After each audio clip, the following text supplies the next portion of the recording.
दिल्ली की पूर्व मुख्यमंत्री शीला दीक्षित की पुण्यतिथि के अवसर पर आज दिल्ली प्रदेश कांग्रेस दफ्तर में उन्हें श्रद्धांजलि अर्पित की गई और इस दौरान ही दिल्ली कांग्रेस के प्रभारी दीपक बाबरिया और प्रदेश कांग्रेस के अध्यक्ष अनिल चौधरी के साथ में बड़ी संख्या में कांग्रेस के नेता और कार्यकर्ता मौजूद दिखाई दिए। दिल्ली कांग्रेस के अध्यक्ष अनिल चौधरी से इस मौके पर शीला दीक्षित को याद किया गया। उन्होंने भी याद किया और उनके द्वारा कराए गए विकास कार्यों पर प्रतिक्रिया उन्होंने दी।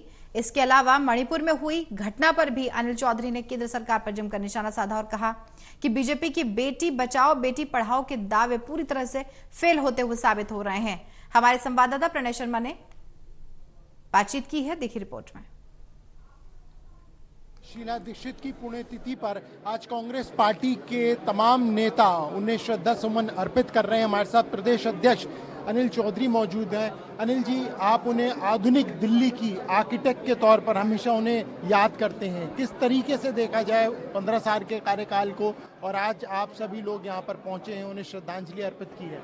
जी बिल्कुल, आज न केवल कांग्रेस परिवार बल्कि दिल्ली का हर वो व्यक्ति जिसने शीला जी को नज़दीक से जाना हो या शीला जी के कामों को जाना हो या जिसने दिल्ली को बदलते देखा, जिसे जो आधुनिक दिल्ली की आप बात करें, शिल्पकार कहा जाता है। इसलिए कहा जाता है कि 15 साल उन्होंने समर्पण के साथ इस शहर को अपना परिवार माना। शीला जी ने एक एक बारीकी पहलू पर ध्यान दिया, चाहे दिल्ली का इंफ्रास्ट्रक्चर हो, बच्चों की भविष्य की बात हो, बच्चों की सुरक्षा की बात हो, गरीब लोगों को एम्पावर करने की बात हो, गरीब घर में जन्मी बच्चियों को एम्पावर करने की बात हो। तो ये शीला जी का एक विजन था और शीला जी इसीलिए आज सबके दिलों में जगह बनाए हुए हैं। इसीलिए आज लोग शीला जी को याद करते हैं। अफसोस है 10 साल में जो शहर होना चाहिए था वो शहर उस कड़ी में आगे नहीं बढ़ पाया और पीछे की तरफ धकेल दिया गया।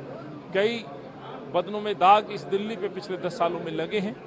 तो लेकिन आज शीला जी को हम याद करें, उनको नमन करें। महिला सुरक्षा एक ऐसा मुद्दा है जो तब भी काफी ज्यादा ज्वलन था पूर्व में शीला दीक्षित की सरकार में, और आज भी है। मणिपुर की जो घटना है जिस पर पूरी तरह से आज सुबह से ही चर्चा हो रही है, प्रतिक्रिया आपकी, किस तरीके से देखते हैं इस दर्दनाक घटना को?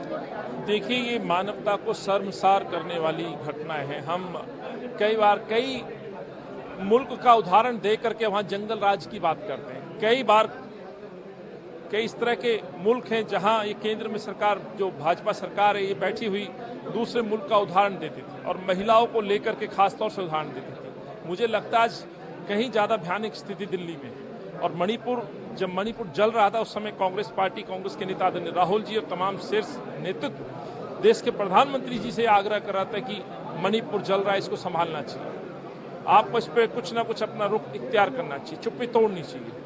लेकिन ऐसा नहीं हुआ और आज स्थिति इतनी बद से बदतर हो गई है, मानवता को शर्मसार कहिए। तो प्रधानमंत्री ने इस पर प्रतिक्रिया दी है, सामने आई है इस पूरी घटना को लेकर।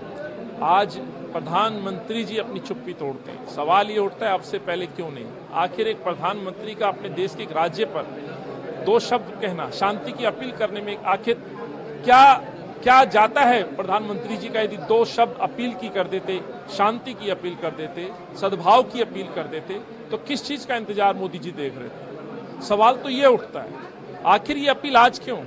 और आज भी जिस तरह से बयान दिया है कि देश के तमाम मुख्यमंत्रियों से मैं आग्रह करता हूं, आपने मणिपुर की जनता से क्या आग्रह किया? आपने आपसी भाईचारे मोहब्बत के लिए क्या आपने आग्रह किया? सवाल तो ये उठता है। और बच्ची बचाओ बच्ची पढ़ाओ का नारा मोदी जी ने दिया था, वो केवल नारा ही रह गया। बच्चियों पे सच्चाई तो ये है, बच्चियों की सुरक्षा के लिए कोई काम तो हुआ नहीं, और यदि काम हुआ होता तो इस तरह के जघन्य अपराध नहीं दिखते। और मैं तो उन लोगों से कहना चाहता हूं जो मुख बन करके ये घटना देखते रहे, शर्म आनी चाहिए उनको। क्या हम लोग इतनी दरिंदगी की हम सीमाएं पार कर चुके हैं कि हम भूल गए कि वो भी किसी की कोख से जन्मी एक बेटी है? क्या केवल हम अपने अधिकार, रिजर्वेशन और अपनी राजनीति के चक्कर में इन बच्चियों को हम अपनी हवस का शिकार कहें या अपने गुस्से का शिकार कहें? ये कहां तक उचित है? ये उचित नहीं है। जिन लोगों ने वीडियो बनाया, जिन लोगों ने करतूत की और जो लोग देखने वाले लोग थे, वो भी उतने ही गुनाहगार हैं जितने वीडियो बनाने वाले और जितने वो अपराध करने वाले। बहुत बहुत शुक्रिया। ये थे कांग्रेस पार्टी के प्रदेश अध्यक्ष अनिल चौधरी। कैमरा पर्सन पवन के साथ प्रणय शर्मा, टोटल टीवी, दिल्ली।